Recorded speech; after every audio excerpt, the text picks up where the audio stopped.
sa oras na ito sa iyong banal na tahanan. Kami po ay naririto, Diyos, na ang layunin namin ay purihin ka. Sambahin ka, Panginoon. Salamat, O Diyos, sa aming nangabasa sa oras na ito, na siyang magbibigay sa amin ngayon, O Diyos, ng aral ng buhay, Panginoon. Katangian, nakatagian na kung saan nagmumula sa iyo, binibigay niyo naman sa amin ngayon, Panginoon.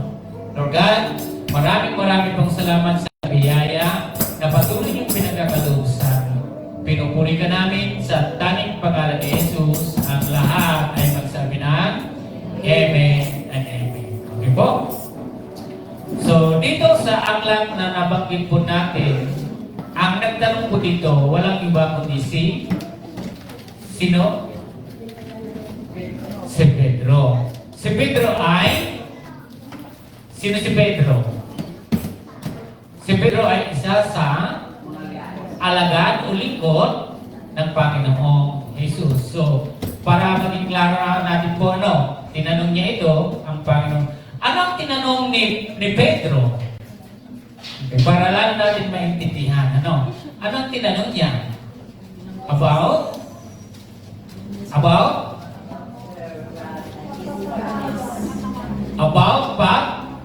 pagpapatawad or forgiveness. Okay? So, forgiveness ang kanyang tinanong. And then, ano yung response ng Panginoon? What Jesus answered him?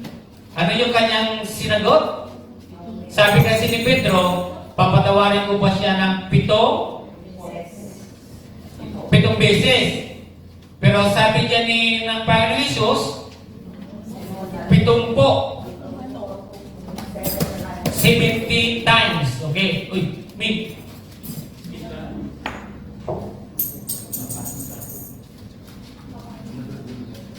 Okay po. So, 70 beses. Okay? So, may nagkasala ba sa inyong may nagkasala ba sa inyo na 70 times sa isang araw? Sa isang araw may nagkasala sa inyong isa. Mayroon nagkasala. Ibig sabihin, mayroon nagkasala sa inyo ngayon.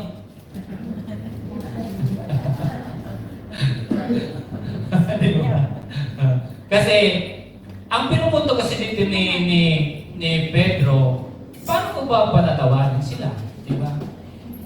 So, ibig sabihin, mayroong nangyayari kay Pedro sa buhay niya na marahil mayroong siyang kinasasama ng kalooban.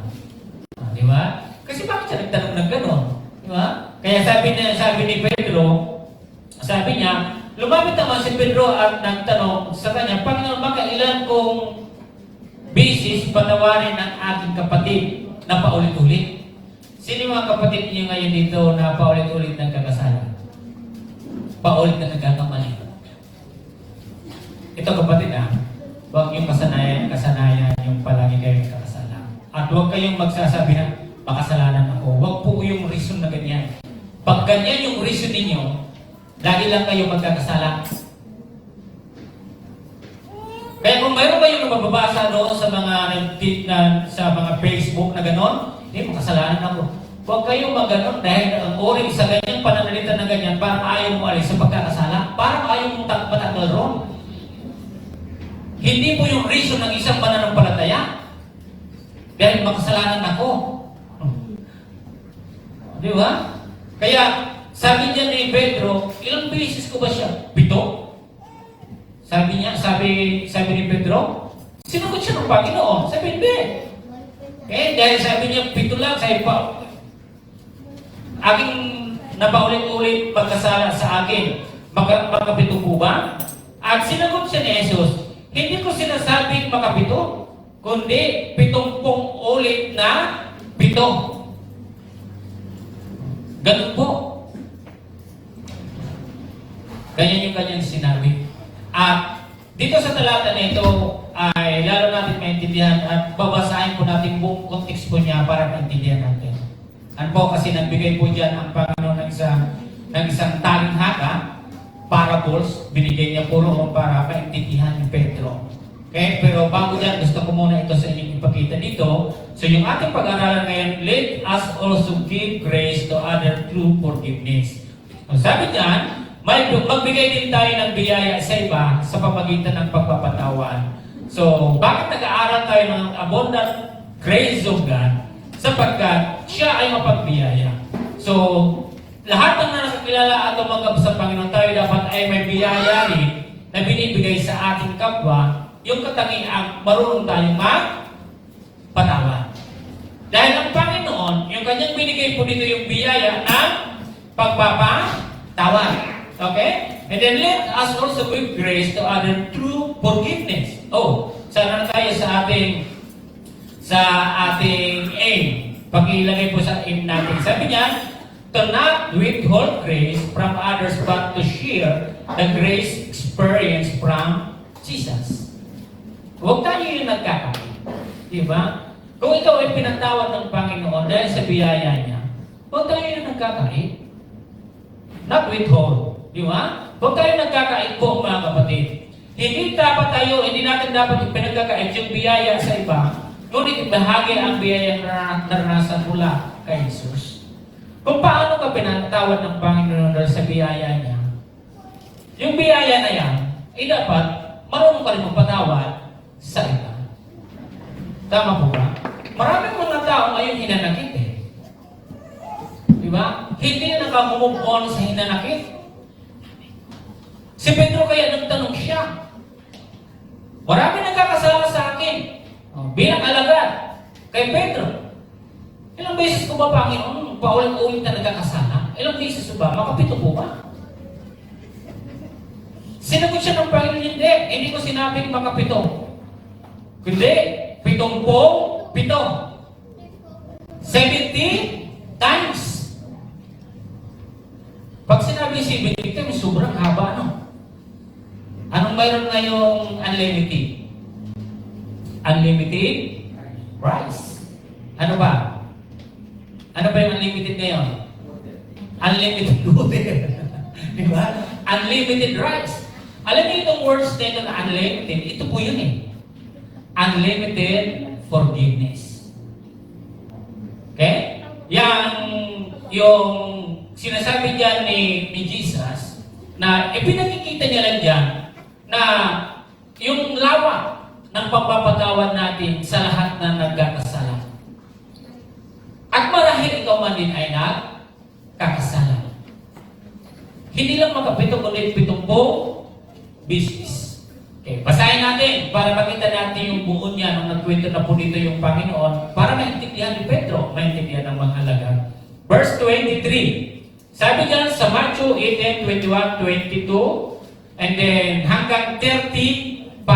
Basahin natin. So, pwede ba makibukas po dyan para makita po natin yung kabuuan niya na ating binabanggit yung grace of forgiveness. Okay, sabi dyan, verse 21, then Peter came to him and said, Lord, how many times could my brother sin against me and I forgive him? As many as 7 times. As many as 7 times. Then 22, I tell you, not as many as 7, Jesus said to him, but 70 times 7. 23, for this reason, the kingdom of heaven can be conferred to a king who wanted to settle accounts with his slaves. May utang. Okay? When began to settle accounts, one who owed 10,000 talents was brought before him. And 25, since he had no way to pay it back, his master commanded that he, his wife, his children, and everything he had sold to pay the debt.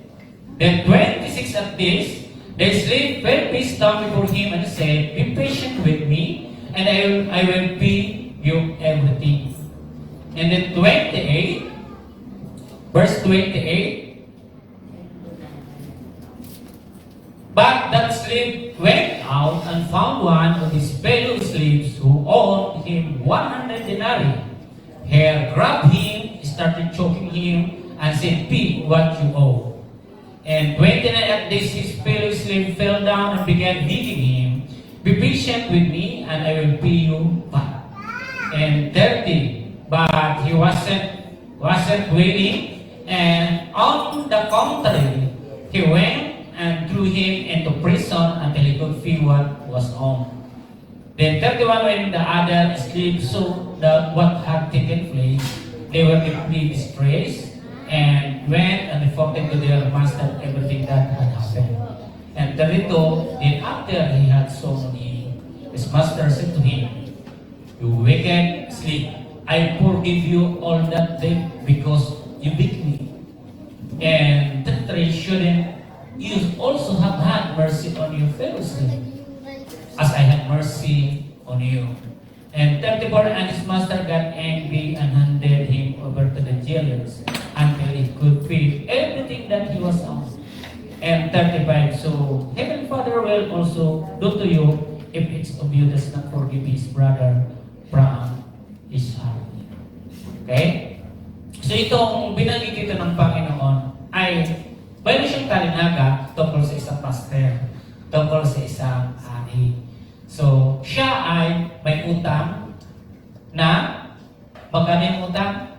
Sa Tagalog, ilan po dyan? Hindi yan 10,000 kasi itong ating binasa dito is 10,000. But in Tagalog, mapapasok niyo po dyan is 10 million po yan. Tama? How many zero? 9. Oh. Oh, tama? 10. Di ba 10 is tapos 0, 0 is 10,000. Then another 3, 0, ilan na po? 10 million. Di ba? So 10 million na po siya. So ganun po yung kalaki. Di ba? And then, mayroon din po dyan itong slip na itong lingkod, mayroon din itong pautang. Magkano yung pautang niya? 500 yung pautang niya. Okay. So, bigyan natin ngayon ng pansin dito. Siya ngayon ay pinapunta noong master. Pinapunta po siya ng hari. Di ba? Nung pinapunta po, sinisingil na po siya sa kanyang utang. Ang problema, wala siya bago sakali na nangyari. Ay, hindi, wag muna tayo sa sinakal. So, pinapunta siya, and then nang nag-report po siya doon sa king o doon sa master na yon, din sabi niya, be patient. Sabi niya, humingi siya ngayon ng pasensya sa hari o doon sa master. Sabi, pasensya na po sapagkat kulang o wala po ako pangbayad. So, ang ibabayad ay sino na lang? Siya, ang asawa, ang anak. Tama po ba? And then, sino makaawa pa rin doon sa hari? Hanggang sa nang makaawa po siya, hanggang dumating yung punto is, naawa yung hari o yung master, naawa po siya. At ngayon ay pinatawad ang kanya utang. So, maliwanag na wala na po siya utang sapagkat siya po ay pinatawad. Ano yung ginawa ay siya ay nagmakaawa. At naawa naman niya o hari. Sabi diyan, dahil siya ay walang ibayad, inutos ng hari na ipagbili siya o ibibita siya. So, anong pakinabang ng hari doon? Kung magkano yung bili sa kanya, ibibigay yung sa hari. Pag nabili siya, and then mayroong pagdagdag, ay ibinta pa ang kanyang asawa. O, paano kayo noon?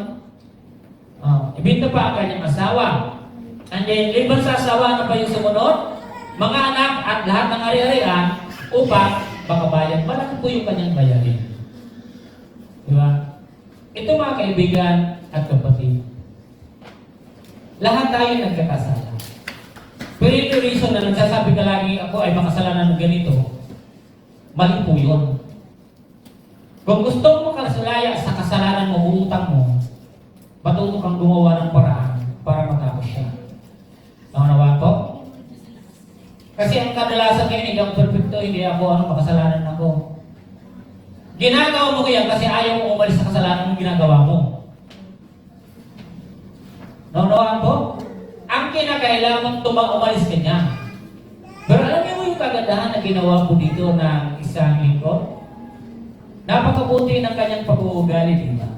Siya ay nagpakumbaba, nagmakaawa, para ibigay yung pabor sa kanya. At nakita naman ng hari na ano naman yung kanyang kalooban na yung kanyang hiningi. Kaya ibinigay niyo po yun. Ibinigay. Okay? No, maibigay na po yun. So, umalis na po ang lingkod. At alam niyo po ba na kapag wala ka ng utang at wala ka ng kasalanan, ano yung pagramdam? Ano po yung pagramdam? Magaan, wala ka ng aalalahanin, sapagkat wala ka ng kasalanan, wala ka ng utang, lahat ay na-iris na siya. Dahil ikaw ay nagmakaawa. Ang taong marunong magmakaawa, pinagkakalooban. Pero yung taong siya pa yung matapang, di ba? May mga tao ngayon na nangungutang ha. Pasensya na po ha. Pero hindi ako magpapasensya. Ito talaga eh. May mga tao ngayon pag nangungutang, pare, kailangan mo talaga kasi yung tuition pinang-aking anak. Pwede mo pera naman ako? O mare, kulang ako ng ako. Pwede mo ako yung mapera pa? Kasi lumating sinabili eh. Lumating sinabili dyan yung bill ng ano. Okay, pwede ba ako pera? Di ba magaganda mo siya maganda mag-uusap? Pupunta pa sa bahay ko, kakatok pa yun. Diba? Mari, bawal naman ito, pero hindi mo na ito. Pag nakuha niya na, yung 10,000, bali, salamat ha. Salamat. Ibabalik ko na lang natin dito. Pag isang buwan, balik ko na lang. Eh, comfortable naman. Kasi nagpakaawa eh, pinagkalo. So, umalis. So, 1 month na. Nag-aantay na yung nagpautang. Ang maganda sana yung nag-utang, bumabalik eh. Ang problema, baliktad na eh. Babalik na yung sitwasyon. Ikaw yung pupunta. Di ba? Pagdating mo doon, ay magkakeka pag nagkapira ako.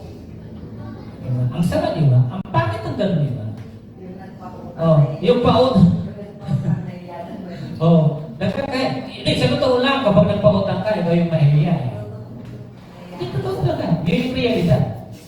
Pero alam niyo mga kapatid, wala namang masama mag-utang, wala masama pa, basta tapatan mo yung sinabi mo. Lalo na tayo mga Kristiyano, tapatan niyo yung sinabi. Pag may unit, puntahan niyo. Kung hindi kaya, sige, bayaran ng penalty, walang problema doon. Pero ang problema, nagtatago tayo eh. Nahiya tayo. Pero kung nangutang ka, hindi ka, wala kang hiya eh. Ano kayo? Anong nangyari? Parehas walang hiya ka na rin talaga. Dalawang walang hiya. Walang hiya ka ng pumunta. Yung walang hiya ka pa rin lalo. O dalawa yung walang hiya doon. Yung una ay positibo dahil lang mungutang eh. Walang hiya. Ano? Ay yung mga kapatid, ito yung nangyari dito. Diba? So, kung ikaw ay pinatawa na ikaw pinalaya doon sa utang mo, hindi sana ikaw naman din sana ay nagpapalaya rin. Diba? So, ayun yung sinabi natin kanina. Diba? So, nung umalis na po yung lingkod, saan siya pumunta? Pumunta naman din siya doon sa kanya. May pautang din siya. Oh, magkano yung pautang niya? Magkano yung pautang niya? Sabi ngunit pagkaalis niya roon, ay nakatagpo niya ang isa sa kanyang kapwa-lingkod na may utang sa 500 o 500. Sabi niya sa kanya, sinunggaban niya ito at sinakal. Sabay wika, magbayad ka sa utang mo. Parang nabago yung buhay niya dito. Diba? Yung binigyan ka na ng pagkakataon, parang hindi niya na ayos yung sarili niya. Binigyan siya ng pabor, nakakuha siya ng pagkakataon doon sa hari. Pinagbiyan siya, laki-laki ng utang niya doon ha. Pero ito ay 500 lamang yung utang sa kanya. Sinunggaban niya ito. Di ba? Nang sinunggaban niya, ano pa yung sinabi? Sabi niya, sinakal sa may wika, magbayad ka sa utang mo. Naglumuhon iyon at nagpag-awal sa kanya. Bigyan mo pa ako ng pagkakataon ng babayaran kita. Ngunit, hindi siya pumayag sa halip. Pinabilanggo niya ang kanyang kapwa-lingkod hanggang sa ito ay makabayan.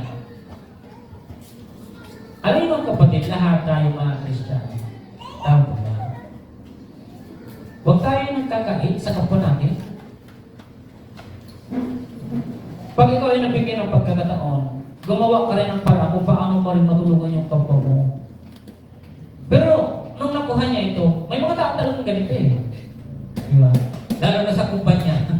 Yung palakasan na malapit ka eh, di ba? Malapit. Yeah, malapit na. Siga ka na eh. Akala mo, hindi ka rin galing doon sa mababa at nalagay ka lang dyan sa magandang posisyon. Ngayon, parang ang galing-galing mo na, di ba? May mga tao sa totoo lang na gano'n. O, di ba? So, hindi niya naalala na siya ay may utang din noon na pinatawad siya. O, pinalaya siya. O, minsan tayo, madali tayo makalimot eh. Yung binigyan ka ng pagkakataon pagkatapos ng abuso ka na. O, doon dito. O, di ba? So, nung umalis, hindi niya naisip na isa din pala siya nangungutang, mas malaki pa. Kasi doon sa kanyang pinuutang na 500 lamang. O, sinakal at pinakulong. Pero ang kagandahan dito, mayroon siyang mga kasama doon. Hindi niya napansin na may nakakita sa kanya. Di ba? Ito yung kagandahan sa mga Christian. Huwag kayo yung naglilihim. Kapag nakikita po ninyo ang isa sa inyo na mayroong maling ginagawa, huwag kayong maglilihim. Kasi mapapahamak ka niya. Di ba? Ilang beses ko inabanggit dito sa inyo. Sabi ko sa inyo nung bago pa ito, February, mahirap po mag-tolerate. Mahirap din po mag-consentrate. Ngayon, ang akala niya walang nakakita sa kanya. Kapwa lingkod niya ang nakakita sa kanya. Hindi ibig sabihin itong mga lingkod na ito ay sip-sip. Hindi ho. Ang nakita kasi nitong mga kasama niya dito, ipinatawag ka eh. Bakit mo naman ginanyan? Bakit mo naman sinakal yun? Bakit ganyan yung binalik mo eh? Ikaw nga mas malaki yung utang mo kaysa yan eh. Bakit mo ba ako pinakulong? Di ba? Ganun yung ginawa eh. Kaya yung kasama niya, hindi yung pagsisipsip. Makatarungan yung ginawa ng mga kasama niya. Anong sinabi ng mga kasama? Doon sa hari. Kasi hindi na nila matakap sa kalooban nila yung ginawa ito na lalaki na may utang doon sa hari na malaki. Hindi nila kaya na tiisin na lang yun na hindi malaman ng hari yung ginawa nito. Samantalang pinaranas sa kanya yung biyaya ng hari na yun, subalit siya ayaw niya magbigay ng biyaya doon sa may utang sa kanya. Kaya ano po yung ginawa ng kanyang kasamahan? Anong ginawa po? Sinumbong doon sa hari. Tayo, minsan, natatakot na tayo kahit kaibigan natin eh. Alam na natin na minsan, na ilalagay na natin sa langanin ng gawain. Ayaw pa rin natin gawin yun. Minsan mayroon tayong mga ugali na ganyan. Dahil kaibigan mo, ipagtatanggol mo. Pero ito iba. Kasi iba na yung kanilang karanasan. Isipin niyo mga kapatid, kung gano'n, maging yung ministry natin na may nangyayari na gano'n, kaya niyo yung isip? Kaya niyo yung isip yung ginagawa? Kung wala nagsabi, hindi sana alam ng hari eh. Nung malaman ng hari, anong nangyari? Di ba? Huwag niyo nang antayin na malaman pa na nakatataas sa inyo. Kasi masakit na yun. Pag-usapin po sa Panginoon, masakit po yun. Okay lang po sa akin. Pero pag sa Panginoon, mahirap kapatid. Mahirap po yun. Kasi ang iyon na dito ginagawa, ay para na lang sirain yung gawain ng Panginoon. Mahirap yan. Sa totoo lang. Iniipon ng Panginoon. Anong ginagawa naman natin? Kinakalat. Huwag tayo nagkakalat. Kasi pinaranas sa iyo ng Panginoon yung biyaya niya. Tapos ngayon, isa ka nagagawa ng ganito. Tingnan niyo mga kapatid. Anong ginawa? Pumunta doon sa hari. Anong sinabi? Anong sinabi? Nahabag. Di ba sabi ng hari, nahabag ako sa iyo. Naawa ako sa iyo. Sabi ng hari. Pero tingnan mo yung ginawa mo. Sabi niya dito, ngunit Ngunit, hindi siya pumayag, sa halip ay ipinabilanggo niya ang kanyang kapwa lingkod hanggang sa ito ay pakabayan. Nang makita ng kanyang mga kapwa lingkod ang nangyari, sila ay labis na nagdamdam. O ibig sabihin, iba yung kanilang naranasan. Sa'yo, ano ba naman ito? O diba? Nakaranas tayo ng biyaya. Lahat tayo may utang doon sa hari. Bakit gano'n naman yung trato mo sa kanila?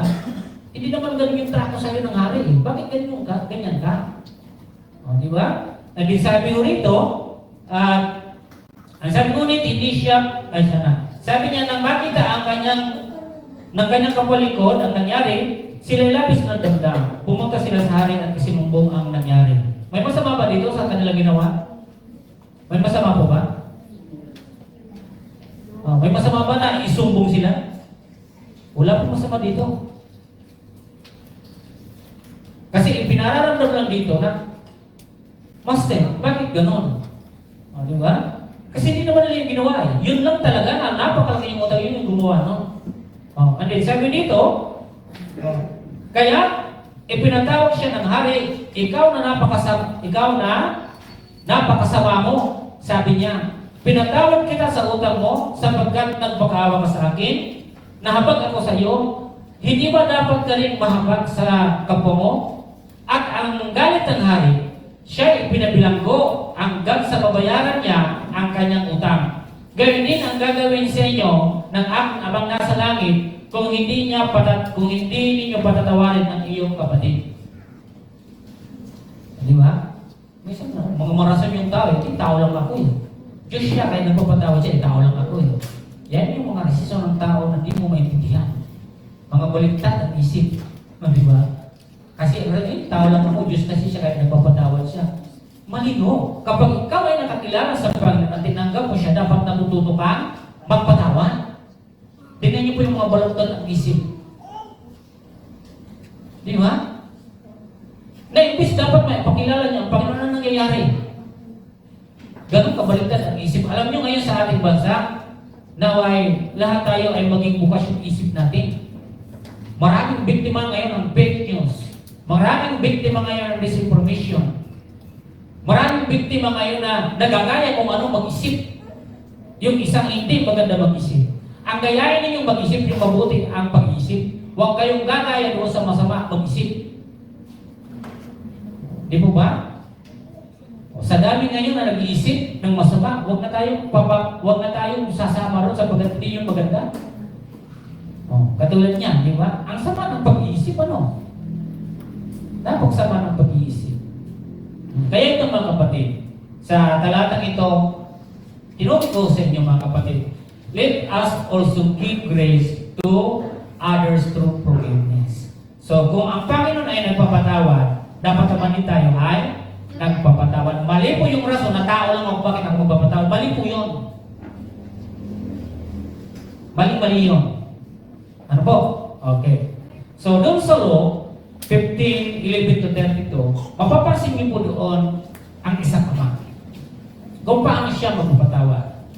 Jesus described the grace of God shown by a father who will come, his wayward son, without expecting repentance or restitutions. Nang makita niya kayong anak, wala siyang inisip doon, kundi yung biyaya na patawarin yung wayward niyang anak. Ito po yung alibugang anak. Alibugang anak po yan. Sabi ko riyan na inilarawan ni Jesus ang biyaya ng Diyos na ipinakita ng isang ama na tinanggap ang kanyang suwail na anak nang hindi umaasa sa pagsisisi o pagsasauli. Bakit po? Ang mana niya, pinuha niya, nawala sa panahon. Wala pong inisip doon yung ama na isauli ba yun? Nung makita niya, hindi naman siya nagsisi. Kundi natanong pa lang ng ama, pinatawad niya na ang kanyang anak. Wala pang pagbibigkas yun at wala po yung pagsasauli. Walang pinalik po yun doon sa ama. Ito yung prodigal son. Klaro po ba yun? Yung kwento po dito na mapapansin po ninyo, nag-isip itong anak na to na umuwi at bumalik. Pero nung makita po siya ng ama, wala pa pong binibigkas. Wala naman sinasauli. Pero ano yung Minsan tayo, nag-aantay tayo ng magsisi ang tao at magsauli at saka mo siya patatawarin. Hindi dapat ganun yung galing ng Kristiyano. Ganun yung entitled ng mga tao mag-isip. Napaka-importante niya. Kaya dapat, punta ka muna sa akin, magsisi ka at isauli mo yung kinuha mo sa akin. Yung mga tao ang tataas ang tingin sa sarili, di ba? Yan mga kapatid, makita niyo po yung pagpunta pala ng anak. Walang binig kasi Hindi mo lang naman sinabi, tayo patawarin mo. Wala po Malayo pa. Nag-aliga nga yung ama then malayo pa, wala namang pipit at wala namang sinauli doon sa ama. Tayo mga kapatid ay maging aral ito sa atin. Ang hiling natin ng ganun. Di ba? Ang hiling natin. Pag di mo sinauli at hindi ka nagsisisi, kita patatawarin. Samantala ito malayo pa, wala namang binikas, walang sinauli, pero napatawad po. Mga tao ngayon, maraming kim-kim na sama ng loob sa kanyang kalooban na kailangan ikaw ay matutunan magpatawad. Tama po ba? Sabi niyan mga kapatid, ang hakbang na ginawa ng kanyang anak sa pagbabalik sa kanila ay tanda ng magpapakumbabang pagtanggap sa kanyang naging o maling gawain. Yung part pa lang nun, alam na kagad ng ama Kahit walang pagsasauli at walang pagsisi, alam niya na agad. Hindi naman yun babalik kung hindi nagpapakababa o hindi niya tinignan na may maroon siyang mali. Kadalasan na may mali, hindi magpapakita sa iyo Tama ba? Kadalasan na mayroong may utang sa iyo, lumilihis ng kanya daan pag ikaw ay nakikita na ikaw ay makakasalubong. Saan pumupunta? Saan pumupunta? Di ba lumilihis? Iyan mga kapatid, yan po iyan na nangyari dito. Nakita niya na Kahit walang bigas, walang pagsauli, pero alam niya, hindi gagawin po ng isang tao ang ganon. Pero nakita niya doon yung kanyang pagbabalik, yung pag-amin niya na mismo, na nakita kagad ng ama na mayroon siyang mali at mayroon siyang pusong na papakumbaba. Kasi hindi yung pupunta doon at hindi babalik kung wala po siya ng ganon. Tama? Kaya sinasabi ko sa inyo, yung may utang at may kasalanan hindi yan magpapakita sa iyo kasi nahihiya yan. Pero mabuti po yun na nagkasala, na bumalik ka at nagpakababa ka at umarapat. Tinignan mo na ikaw ay mayroong mali, yan yung isang maganda bagay sa buhay ng isang tao. Tama po ba? Okay. So hindi ko na po yung babasahin. Sabi, the step his son took in returning to them was a sign of humble acceptance of his wrongdoing. Di ba? So, yan po yung ginawa doon sa prodigal son. Okay? So, mayroon tayong apat na bagay na pag-uusapan dito. Why do I need to share the grace of forgiveness from Jesus for others? So, bakit kailangan kong ibahagi?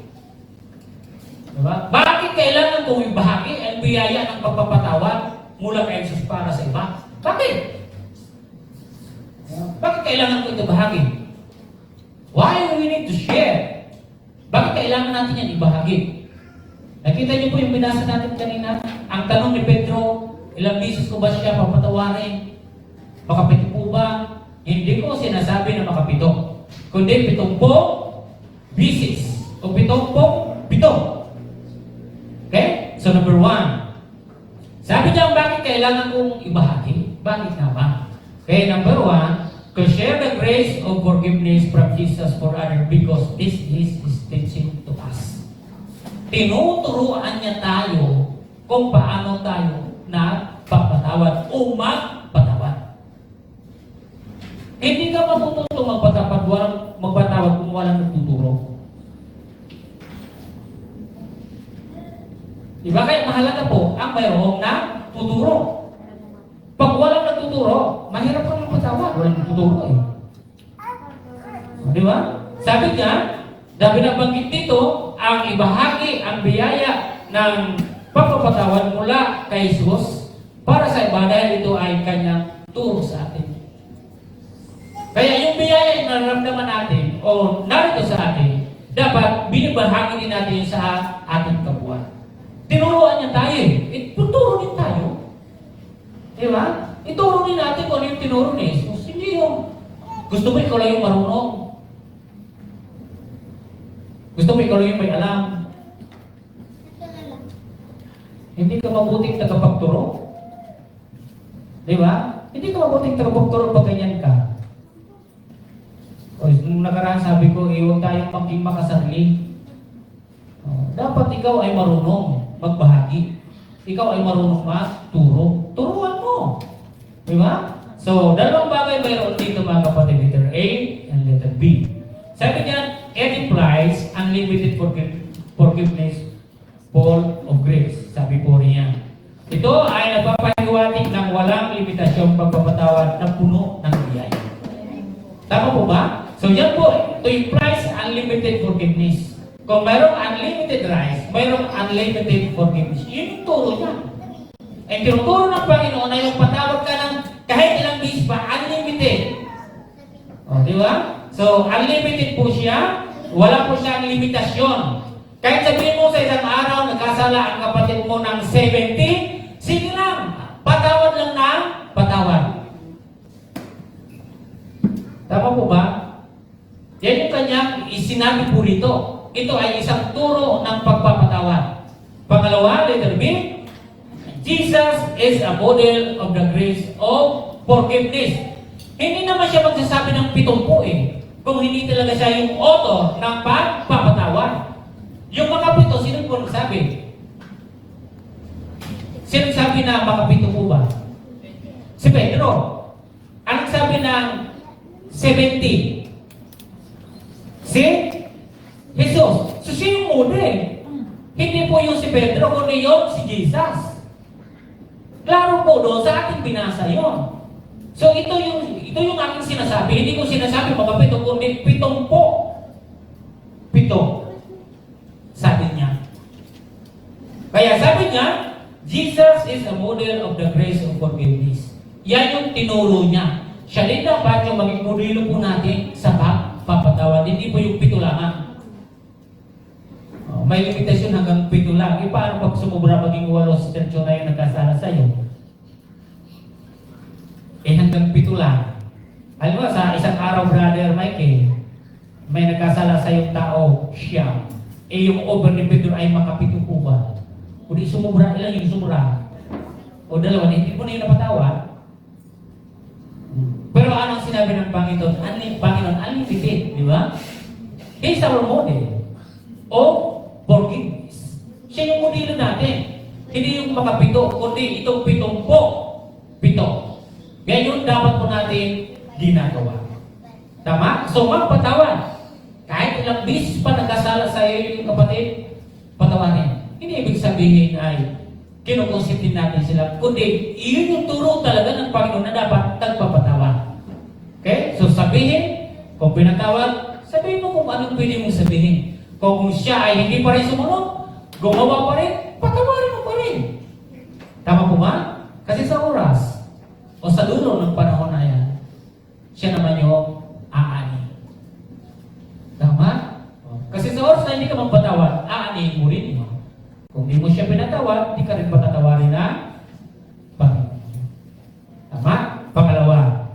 Pangalawa, to share the grace of forgiveness from Jesus for others because we are commanded to do so. Maraming mga tao ngayon, bibigla ang pagpapatawad. Pero hindi po ginagawa. May teaching, tinuro, pero kinakailangan natin isagawa. Di ba?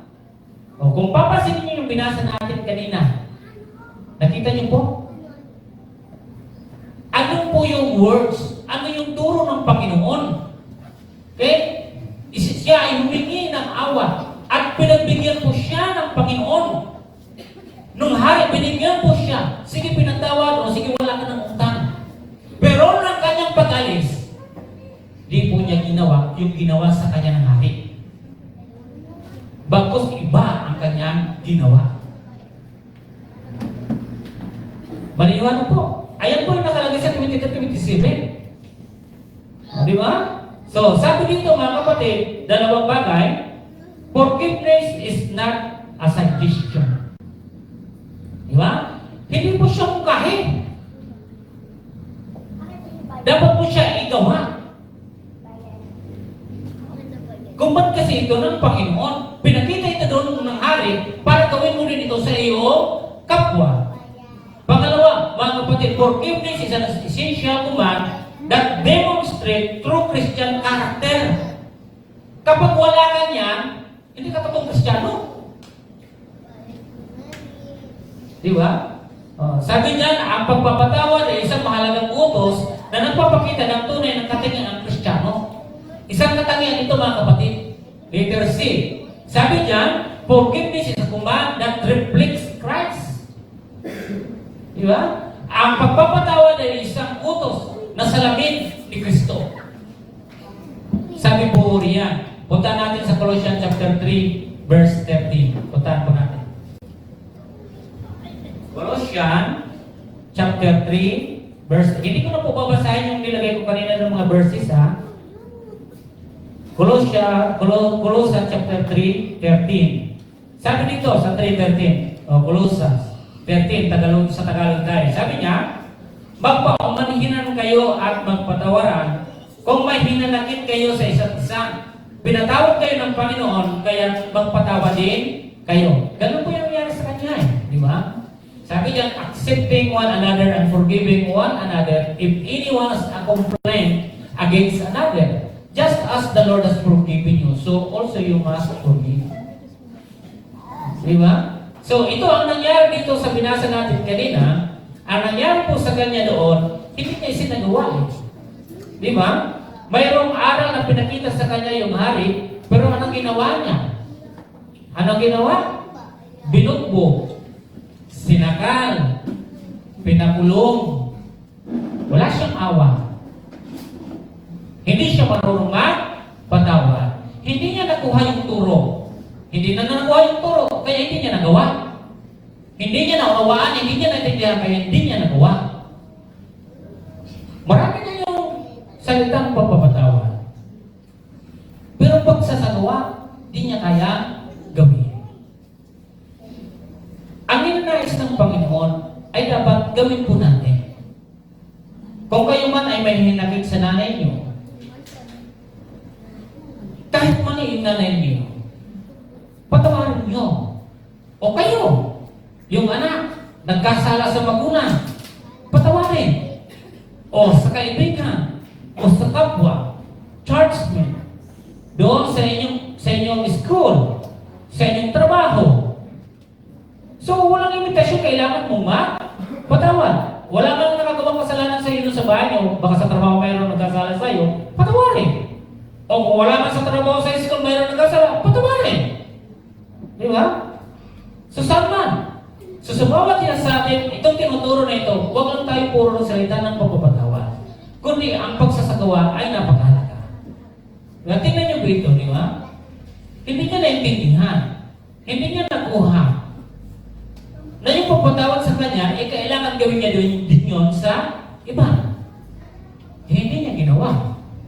O kaya yung sabi natin sa pangalawa natin, to share the grace of forgiveness from Jesus for others because we are commanded to do so. Hindi niya inayos, di ba? So, kung ikaw ay pinatawad, doon sa utang, nakawala ka ron, matuto ka rin. Kung mayroon din ng utang sa iyo, patawarin. Di ba? Pero yung mga tao, ito yung pinag-usapan po natin dito about utang ano. Sino may mga utang dito? Lahat ba tayo may utang? Lahat ba? Bayaran nyo. Hindi ko inutusan ako yung bayaran. Bayaran nyo para patawarin kayo yung inutangan nyo.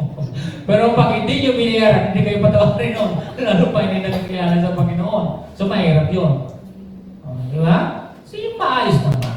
Di ba? So katulad dito. So may mga pagkakataon na ganun nga yung sitwasyon na binanggit ko sa inyo kanina. Kung mayroon kayong nahihirap, kung may pagkakataon ulit kayong binigay, tawagan, lapitan, di ba? Huwag kayong mahiya.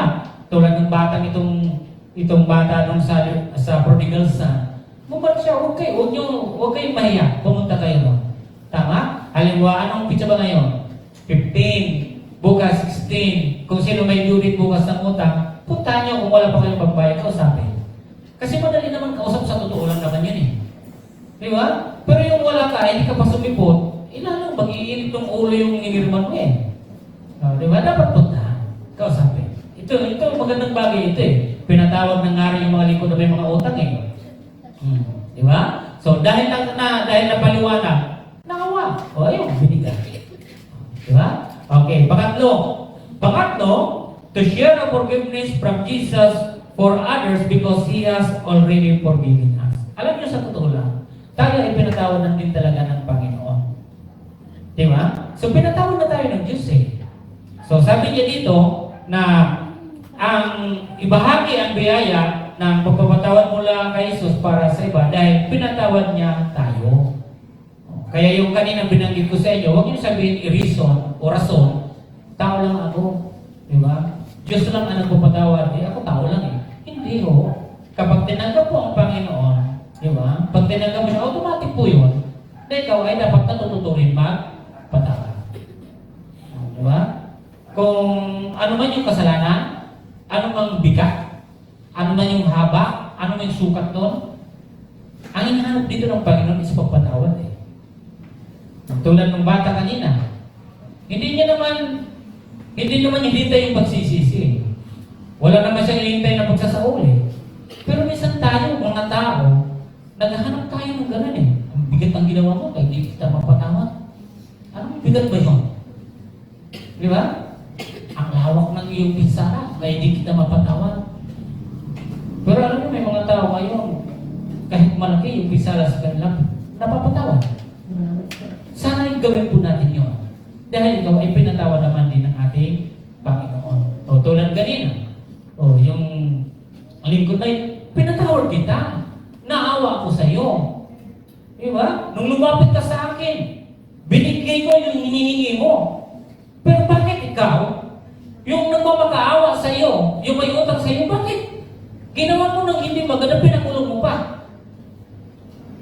Ang saklap ng ginawa niya eh. Sa totoo siya, mabuti naman yung panakita ng hari sa kanya. Pero bakit naging ganon? Di ba? Sa simbahan nagtuturo ng mabuti.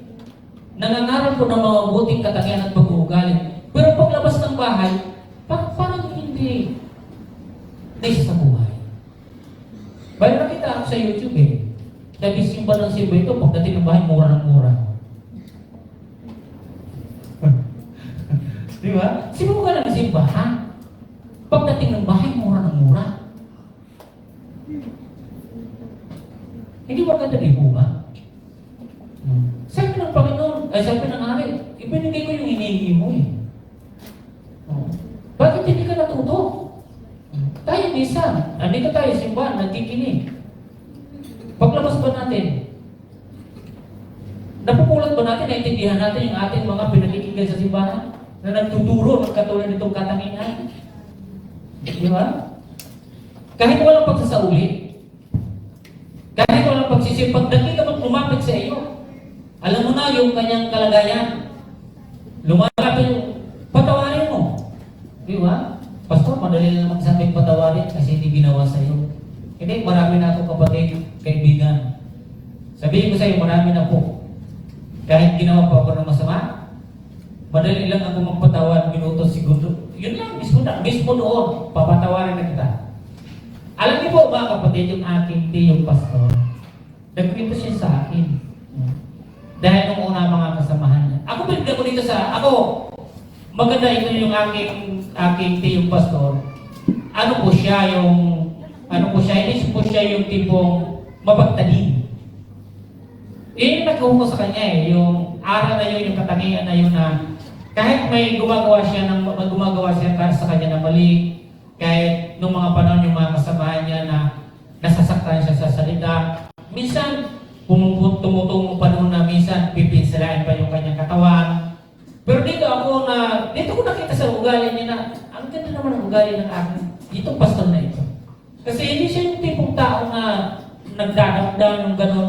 Kundi kung may nagkakabali sa kanya, ang lagi niyang ginagawa, pinatawad ko na yan, bahala na sila, basta pinatawad ko na siya. Ito yung katangian na gusto ng Panginoon eh. Ito tinutukoy kong pastor, siya. Hindi po siya yung tipong nagtatanim. Hindi siya gano'n. Automatic madali siya magpatawad. Ako sa akin, maging sa akin ngayon, maraming minsan may napakinggan ako di maganda. Mga salita na di maganda. Minsan wala namang katotohanan. Paparatangan pa minsan ako na wala naman, hindi ko naman ginawa. Minsan minimisig ako dito ng hindi maganda. Pero nagagawa ko pong patawarin. Minsan yung aking kapatid nagagalit na eh. Pinubaya ko, minsan may gusto nang sabi nga sa akin na gusto ko rin yung kuya sagutin eh. Kaya wala yan. Kaya mayroon akong ngayon pinablock ay streamita kasi hindi na maganda yung salita. Pero wala naman akong pinabalik sa kanya. Pero tinatawa ko naman siya. Di ba? So, sa totoo lang ang kapatid ko magsasabi na kaya mo lang pasok kasi marami sa akin kapatid. Marami. Pero nagagawa kong patawarin. Sana kayo din naman kayo. Di ba? Huwag kayong ang bigat niyan, ang haba, ang suka. Huwag yung ganun. Kasi pag ganun yung gagawin ninyo, di kayo matututo magpatawad. Di ba? So, marunong ba tayong patawad? Ilang beses? 7 o 7 po? Ha? Parang pinili yung 7. 7 lang? Dapat 7 po, di ba? So, it will unlimited forgiveness. Okay? So, yan po. At ang ating ilan na tayo? Pangatlo o pang-apat? Basahin ko muna yung under po nito. Sabi niya, letter A, sa number 3, forgiveness that give mercy to others because Christ first forgive us. Ang pagpapatawad na nabibigay ng awa sa iba, dahil si Kristo ang unang nagpatawad sa atin. Kapag marunong ka pong magpatawad, naawa ka sa tao na yun. Di ba? Napapatawad ko siya.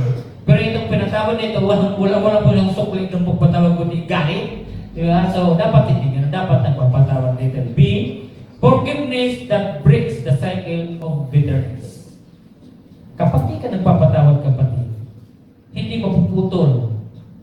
Hindi mapuputol yung kirot, yung kapaitan sa iyong buhay. Ito yung way. Di ba? Ito yung way para matanggal yung kirot, yung sakit, yung forgiveness, yung gamot. Kaya yung pagpapatawad, yung gamot sa kapaitan ng iyong nararamdaman. Pero hanggat hindi ka nagpapatawad, hindi magagamot ang iyong kapaitan. Your bitterness.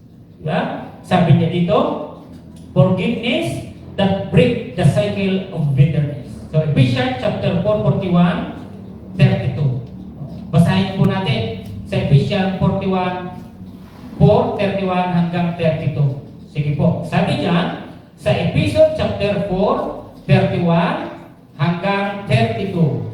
Sabi diyan, 31, alisin na ninyo ang lahat ng sama ng loob, galit at puot. Huwag na kayong mambubulyaw, manlait at mananakit ng damdamin ng kapwa. Sahid, maging mabait kayo at maawain sa isa't isa. Ang nagpapatawa at magpatawaran tulad ng pagpapatawad sa inyo ng Diyos sa pamamagitan ni Kristo. Matthew 6:14 and 15. Sa Matthew naman tayo, 6:14, 15. Wala pa dyan. Kung sino na. 6:14, 15 ng Matthew. Napahanap po? Okay, so anong napapaloob? 6:14, 15. Sapagkat kung pinatawad nyo ang mga nagkasala sa inyo, patatawaran din kayo ng inyong amang nasa langit. Ngunit kung hindi ninyo pinatawad ang mga nagkasala sa inyo, hindi rin niyo kayo patatawarin. But if you do not forgive people, your Father will not forgive your wrongdoing. 14. Yung 14. Pag-ibalik ng 14.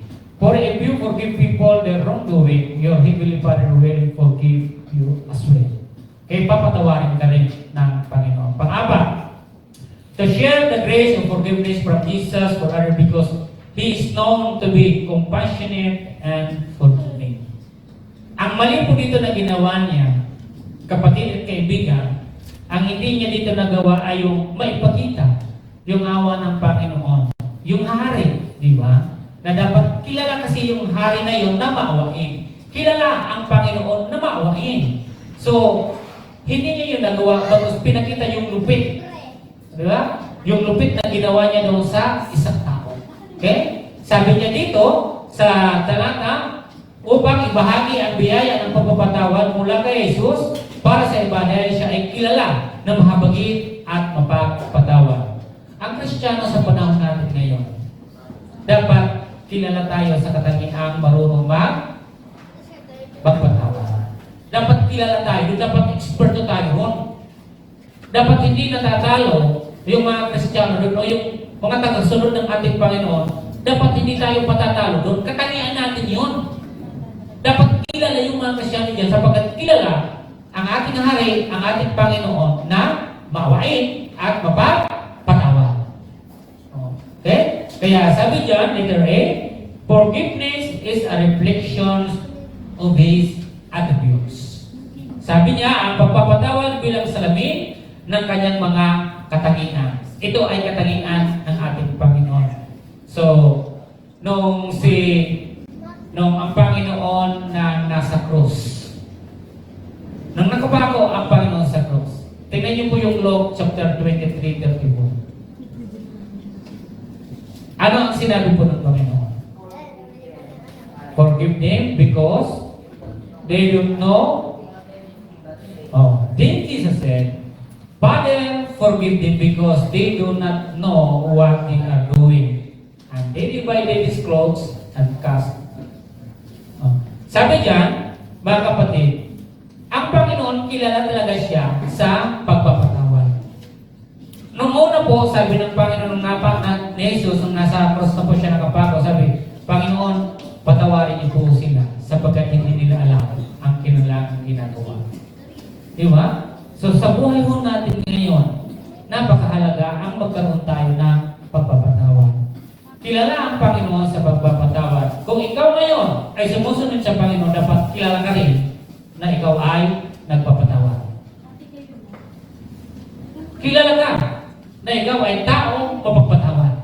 Dahil yun po yung katangian ng Panginoon at katangian din po yan ng lahat ngayon ng mga sumusunod sa ating Panginoon. Mga lingkod ng Panginoon, nagsasabi ka na lingkod ka ng Panginoon, andyan dapat sa iyo ang tapuring mapagpatawad. Amen po? Okay. Sa ating pagtatapos, this message is to learn to forgive. Kaya kailangan po natin, mga kapatid, na ang mensahe ito ay matuto talaga tayo magpatawad. Tama? Pangalawa, this message is to forgive no matter how many times someone has sinned against you. Di ba? Kahit ilang beses. Ano man yung kanyang ginawa, yung pangalawa. Sabi niya, this message is to forgive no matter how many times someone has sinned against you. Di ba? So kahit ilang beses pa, ang mensahe nito ay mapagpatawad kahit ilang beses pa ang isang tao ay nagkasala sa iyo. Yan yung mensahe ng Panginoon. Di ba? Kahit ilang beses pa, dapat ikaw ay mapagpatawad. Pangatlo, this message is not to imitate people who do not know how to forgive. Ang mensahe na ating binasa ngayon, hindi dapat natin ginagaya yung mga taong hindi marunong magpatawad. Di ba? Masabi niya, this message is not to imitate people who do not know. Pero bakit ginagaya nyo? Bakit ginagaya natin? Hindi dapat, ang ginagaya dapat natin yung ating Panginoon. Panghuli, this message is a warning that if you do not forgive, God will not forgive you either. Yan yung mensahe. Kapag hindi ka marunong magpatawad, hindi ka rin patatawarin ng Panginoon. Yung hari, anong ginawa niya? Dahil sa pinabilang ko mo yun, ikaw ngayon ay ipapabilang mo kung hanggang makabayad ka. How many? Ilan po yun? 10,000 talents. Sa Tagalog, ilan na? Magkano na? 10 milyon. O, napakali. Hanggang di mo yung bayaran, wala. Diyan ka lang. So, basahin natin sa pagtatapos ang talatang ito, mga kapatid. sa aklat ng Matthew chapter 18, verse 32 hanggang 35. Sige, basahin po natin. 18, 32 hanggang 35. Pwede po ba ninyo akong sabayan sa pagbabasa? Okay po. So, nariyan na kayo sa Matthew chapter 18, 32 to 35. Kaya, ipinatawag siya ng hari. Ikaw, napakasama mo, sabi niya. Pinatawad kita sa utang mo sapagkat nagmakaawa ka sa akin. Nahabag ako sa iyo, hindi mo dapat kaling mahabag sa kapwa mo. At sa galit ng hari, siya ay ipinabilanggo hanggang sa mabayaran niya ang kanyang utang.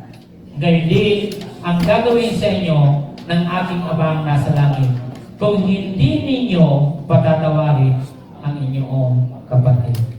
Shall we pray? Lord God, kami po ay nagpapasalamat sa oras na ito sa iyong mga salita. Salamat, O Diyos, sa tag-uring pagpapatawad na ito. Na ito, O Diyos, ay kinakailangan nakikita na sa mga lingkod ninyo, Panginoon, sa panahon namin kasalukuyan.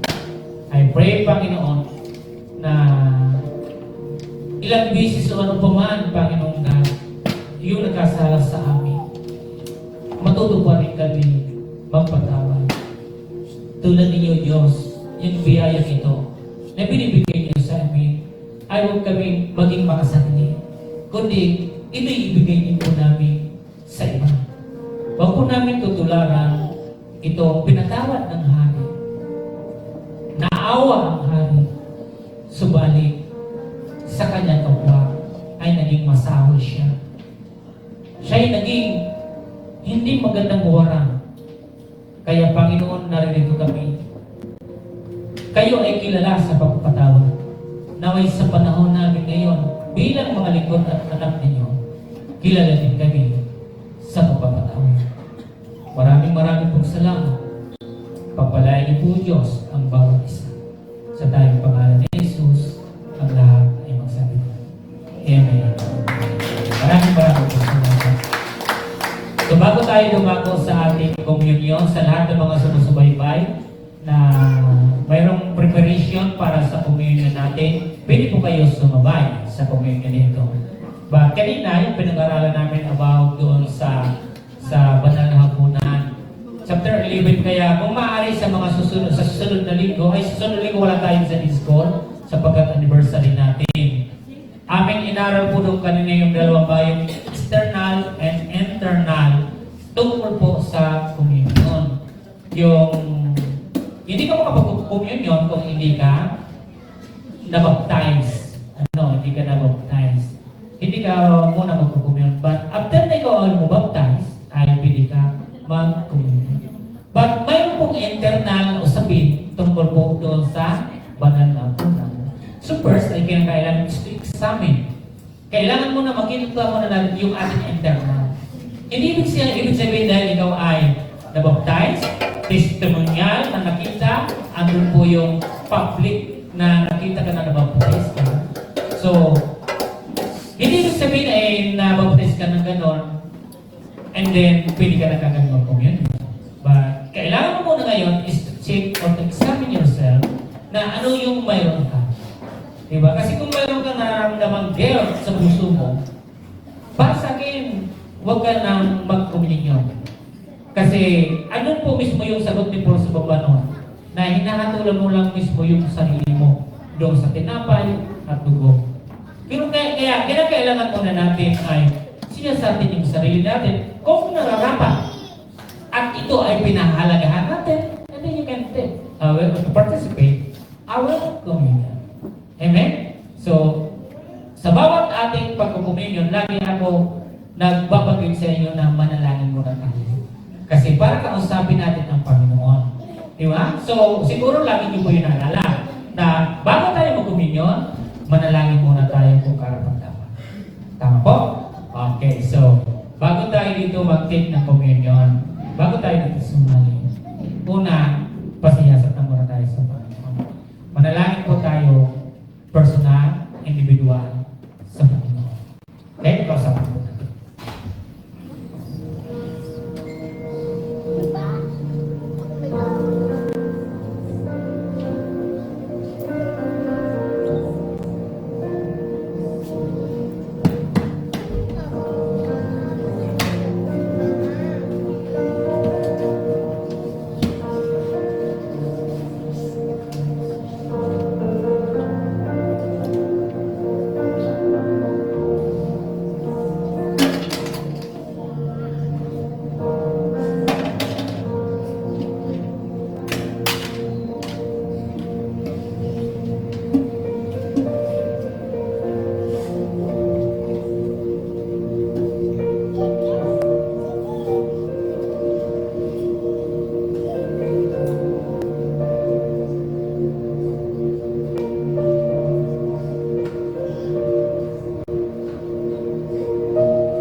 dila namin, nakakagawa, nakakalika ng salita laban sa aming kapwa. Yung mga kilos at galaw po namin na hindi sumasang-ayon sa iyong kalooban, kami po'y humingi sa iyo ng kapatawaran. Baguhin niyo po kami, Panginoon, ng iyong banal na salita. Panginoon, narito kami na lumalapit, sumasamba, nagpupuri sa iyo. Itong gawain ito, Panginoon, gawain na kung saan inaalala namin ang iyong kamatayan sa krus at ang iyong muling pagparito. Ganito ito kahalaga, Panginoon. Kaya wag po namin itong babaliwalain. O Diyos, narito kami. Tulungan niyo kami sa ating gagawin ito. Salamat din sa kapatawaran na pinagkaloob ninyo sa oras na ito, Panginoon. Pinupuri ko po namin at pinagpasalamat sa tayong pangalan ni Jesus. Amen. Okay. So dito sa pinakahuli po ito, gusto ko po itong ibasa sa inyo. Ang sino mang kumakain ng tinapay at umiinom sa salo ng Panginoon na di nararapat ay nagkakasala sa katawan at dugo ng Panginoon. Kapag hindi nararapat, nagkasala ka sa katawan ng Diyos at sa dugo. And then sabi dito, kaya dapat siyasatin ng tao ang kanyang sarili bago kumain ng tinapay o uminom ng salo. Sapagkat ang sino mang kumakain at umiinom ng hindi pinahalagahan ang katawan ng Panginoon ay kumakain at umiinom ng hatol sa kanyang sarili. Ito ang dahilan kung bakit mahihina at masasakitin ang marami sa inyo at may ilang namatay na. Kung sisiyasatin muna natin ang ating sarili, hindi tayo hahatulan ng Panginoon. Ngunit, kung hinahatulan tayo ng Panginoon, tayo itinutuwid niya upang hindi tayo maparusa kasama ang sanlibutan. Okay? Yan po yung banal na kasama. So, ang lahat ay ating pong inaanyayahan sa ating gawain. Sige po.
sa lahat ng mga sumusubaybay at lahat ng narito. Itas po natin yung ating mga hawak na tinapay. Ito ang aral na tinanggap ko sa Panginoon at ibinibigay ko naman sa inyo. Ang Panginoon ng gabing siya ay pagkanulo ay lumambot ng tinapay. Nagpasalamat at pinagpira-piraso ito at sinabi, ito ang aking katawan na inihandog para sa inyo. Gawin ninyo ito bilang pag-alaala sa akin. Ipanalangin po muna natin. O Diyos na makapangyarihan, ang hawak po namin ngayong mga tinapay ay simbolo ng iyong katawan. Mapagpala niyo nawa ito, Panginoon God, sa pagkain po namin ito ay magkaroon ng kabusugan ang mga pisikal na pangangatawan kasama na, Panginoon God, ang aming spiritual. Panginoon, pagpalain niyo nawa sa bawat isa at aming inaalala ang iyong kamatayan sa cross at ang iyong pagparitong muli, Panginoon. Pagpalain niyo ang mga hawak po namin tinapay nito sa tayong pangalan ni Jesus. Amen. Sabay-sabay po natin.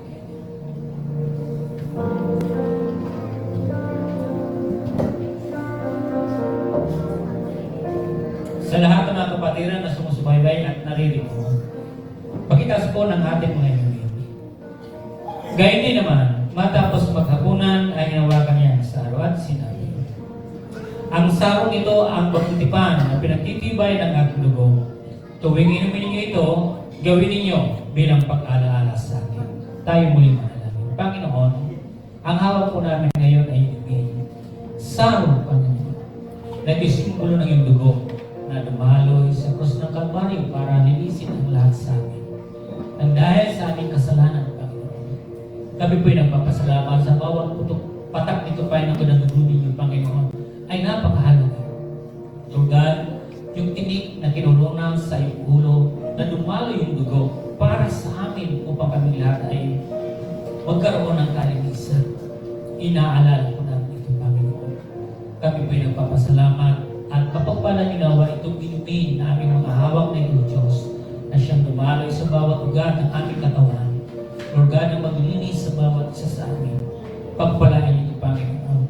At inaalala namin ng Diyos na iyong kamatayan sa cross at ang iyong muling pagparito sa daigdig nito. Pinupuri ka namin sa tayong pangalan ng Jesus. Amen. Sabay-sabay po natin ito.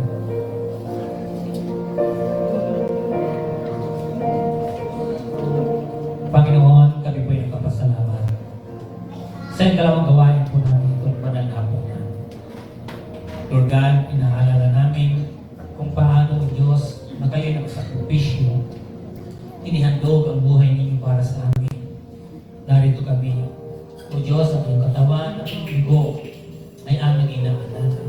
Na kung saan kayo ay napatay sa cross at muling babalik upang kaming lahat ng Diyos na sumasampalataya ay kami, o Diyos, ay iyong kasama niyo kami, Panginoon.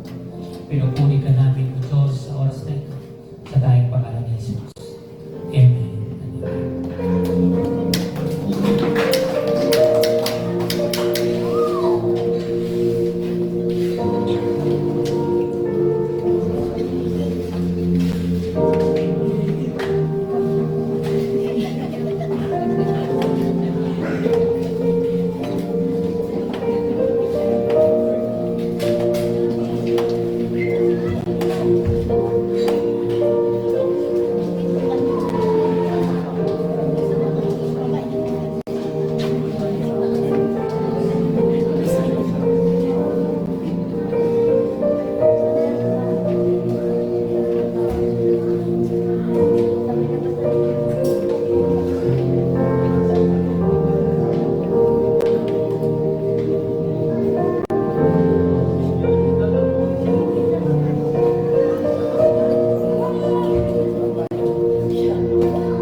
Sabay-sabay po natin basahin ang 1 Timothy chapter 6 verse 17.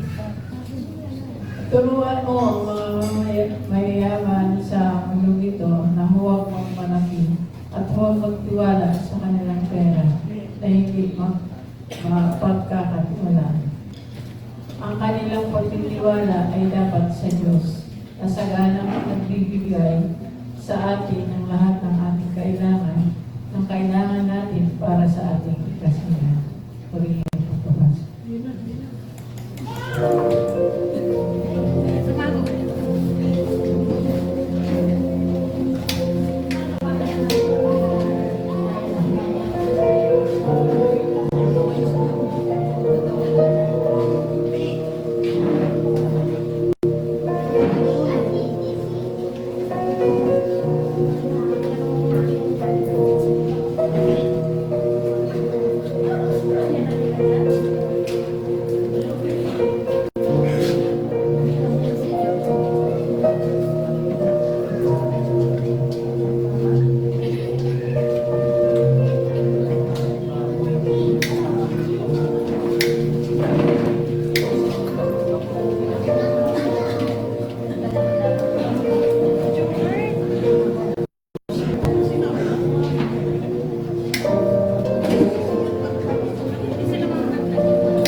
siniglig at umaapaw sa lahat. Aming tanggap ang biyaya ko.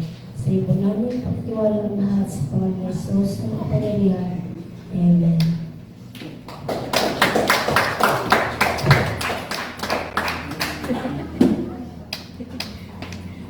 Gusto mo mag-flower?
You're my God.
aming dinadalangin na naway ang biyaya niyo, Diyos, ay patuloy naming maranasan at patuloy din namin maibigay sa iba. I pray sa bawat trabaho, pinagkakakitaan ng bawat isa, pag-aaral ng mga kabataan, ay iunawa ay mapagpala. Panginoon, dinadalangin din namin yung mga kapatid po namin na nasa ibang bansa. Huwag niyo po silang pabayaan, lalo na sa panahon ngayon, sa gitnang silangan o sa Middle East, Panginoon. Lord God, Ikaw, O Diyos, yung may control ng lahat. Kung kaya amin sa iyo pinagkakatiwala itong sitwasyon, itong pangyayari ngayon, Panginoon. O Diyos, Ikaw, Panginoon ka ng tanging nakakaalam ng lahat. Ikaw, O Diyos, ang may kapahintulutan ng lahat ng bagay. Kung kaya, Lord, ang aming hiningi ay pabor, Panginoon. Pabor na kung saan ay kalooban ninyo, O Diyos. Narinaway, O Diyos, sa iyong biyaya ay matigil, Panginoon, ang digmaan ito at magkaroon ng pag-uusap ng matiwasan. Salamat, Panginoon, at sa mga kapatid po namin, O Diyos, na may karamdaman. Naway sa mga oras na ito, Panginoon God. Lord God, I pray ang kagalingan, biyaya ng kagalingan, ay naway pagkaloob sa lahat ng kapatid na namin may karamdaman. I pray, Panginoon, sa umaga, maging sa lahat ng mga manggagawa, pastors and leaders, missionaries, Panginoon, all the churches, Lord, here in our country, even outside in our country, Lord Jesus. I pray, Panginoon, na naway ingatan niyo ang bawat isa at ipagpatuloy namin ang gawain, Panginoon, at may pakilala namin kayo, Diyos. Lord God, pagpalain niyo lahat ng mga manggagawa. Ang aming bansa sa panahon ngayon, kasalukuyan, lalo na sa panahon, O Diyos, na kung saan ngayon, Panginoon, itong mga fake news and disinformation, Panginoon, maging bukas at maging malawak ang pagkunawa ng bawat Pilipino, Panginoon, na the truth shall prevail in our country, Panginoon, na manatili yung katotohanan dito, O Diyos. And I pray, Lord, Panginoon, sa kasalukuyan ng puno sa aming pamamalaan, nawa, huwag niyo silang pabayaan, tulungan niyo po sila kung ano yung dapat na gawin. I pray, Panginoon, sa lahat ng ito, naway, pagpalain yung bansang ito at nagpapasalamat kami sa kalayaan. Sa pagkakataon upang may pahayag ang salita ninyo na walang pumipigil, Panginoon. Salamat at ay mapangaral namin ito, O Diyos, na malaya, Panginoon, sa malayang bansang ito, O Diyos. Salamat po ng marami at arinaway, Lord, sa aming pansamantalang pag-iwalay-walay. Paunin namin ang salitang aming napakinggan. Lord God, ang biyaya niyo pagpapatawad, Panginoon. Ingatan niyo kami maging channels of blessings kami sa aming mga tahanan, maging sa aming lahat ng mga kasalamuhan, Panginoon. Maraming pong salamat. Itoon po namin yung ating isipan, yung ating puso para lamang sa ating Panginoon. Arinaway, sumatin ang biyaya at pagpapala ng ating Panginoon sa Kristo, ang pag-ibig na walang hanggan ng ating Diyos, at ang pagkikipag-isa ng Banal Espiritu Santo ay sumating lahat, ngayon magpakailanman, ang lahat ay sabi ng Amen.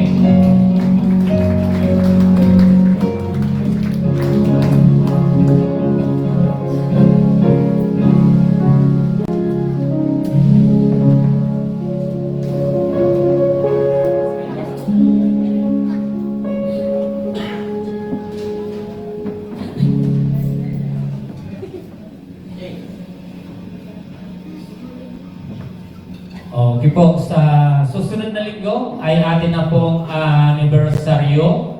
And then,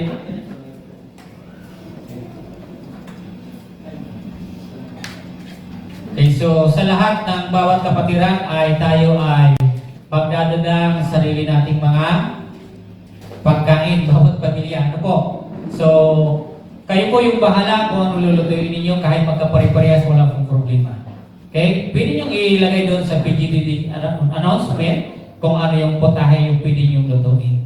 At sa lahat na gustong tumulong sa paglinis ng simbahan, you're welcome para tumulong po dito sa simbahan. Ano po? Okay, at kung kayo ay mayroong mga kaibigan, ay pwede nyo pong imbitahan para makarating upang makapakinig ng salita ng Panginoon. At sa lahat doon sa may mga t-shirt po natin ay bukas ay bibilihin na po natin yung t-shirt. Sa mayroong kakayanan ay 1,100 po per ano lang po yun. Sa kaya po ninyo, pwede po kayo magbigay dyan sa ating sekretary mamaya po sa mga t-shirt po natin. Ano po? Okay, so sa lahat ng practice natin dito sa ngayon ay kailangan ma-practice nyo na ng maayos yung dapat natin sa paghanda sa darating na linggo. Okay? So, yung meeting na pag-uusapan na yung ibang meeting ay ibang pag-uusapan ay sa after anniversary na po yun. About na po yun doon sa lahat ng matuturoang bago dito sa simbahan. O kung may gustong sumali, dadatihan, you're welcome. Kailangan nyo rin sumali kung gusto ninyo. Okay po? So, lahat ay welcome sa lahat ng gawain dito sa Panginoon. Amen, no? Okay, so ano pa? Wala na? O, bukas. Bukas na.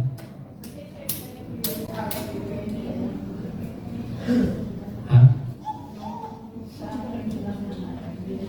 Ay, sa print, huwag na po kayo magbibigay. Yung print po, huwag na po sa amin na po lang yung sa print po na. Yung t-shirt lang. Okay, yung kaya nyo, mga kaya nyo ibigay, yun lang po. Ano po? Yung print, huwag na kayong problema po. Dito na po yan. Okay po? Okay, so, sige. So, hindi na gaano kalakihan yung ating pag-announce about anniversary. So, basta kung gusto nyo tumulong kayo, you're welcome sa gawain. Okay po? So, pwede kayong tumulong. Okay.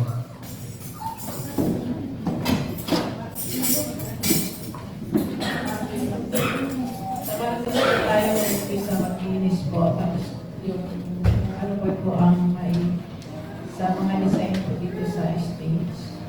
Start po tayo ng Martes. Tapos po, dumako na po tayo sa ating schedule. Presider po sa linggo, ikaw po brother sa to. Ikaw po ang presider. Tapos, your manager, Sister Joby. Prayer for worship, Sister Marlene. Prayer for tithes and offering, Sister Alder. Sa song leader po, ako po tsaka Sister Chona. Yung backup, Sister Tintin at Sister Joby. Drum, si Brother JJ. Guitar, Sister Noemi, Sister Jamaica, Sister Jaline. Keyboard, Sister Maxine. And ini operator, Alexa and Sister Mishika. Special number po sa Taisha Offering, Ohil Family. Yung ating Bible study wala muna. Tapos, morning devotion every 4:30 a.m. Prayer meeting every Tuesday and Thursday, 7 p.m. Dito po Karagdagan lang po, mula po sa youth ministry, sa children ministry, sa lahat po ng nanay, sa lahat po ng tatay, mag-prepare po tayo ng kahit isang special number po. Kaya na po bahala kung ano po gagawin nyo, kung kakanta po kayo, kung sasayaw po kayo, kung mag-acting po kayo, sige lang. And kung ipapaghalo nyo po yung sayo at kanta, okay lang din naman po. Yun lang po, salamat po. Sa lahat ng mga tatay ngayon na naririto at maging sa mga susunod na sa Sabado kung makasama natin, isama natin sa practice. Pero ngayon, lahat ng tatay, lahat ng lalaki muna ngayon, madali lang po ha, ilang minuto lang po ay may kakantahin tayo. Ano? So huwag muna kayong uuwi. Madali lang naman. So para pasadahan natin ng isang pasada lang yung kanta. Kaya sa lahat ng involved dito sa music ministry, walang mali, walang magpapali. Okay? Sa oras na sa linggo ay 9:30 ay kailangan nandito na. Nandiyan. So, kung ano yung itinakdang oras. Okay? Okay. Salamat sa bawat isa. Lahat ng lalaki, huwag muna yung lahat ng tatay. At madali lang naman ito na ating papraktisin. Madali lang naman. Salamat po.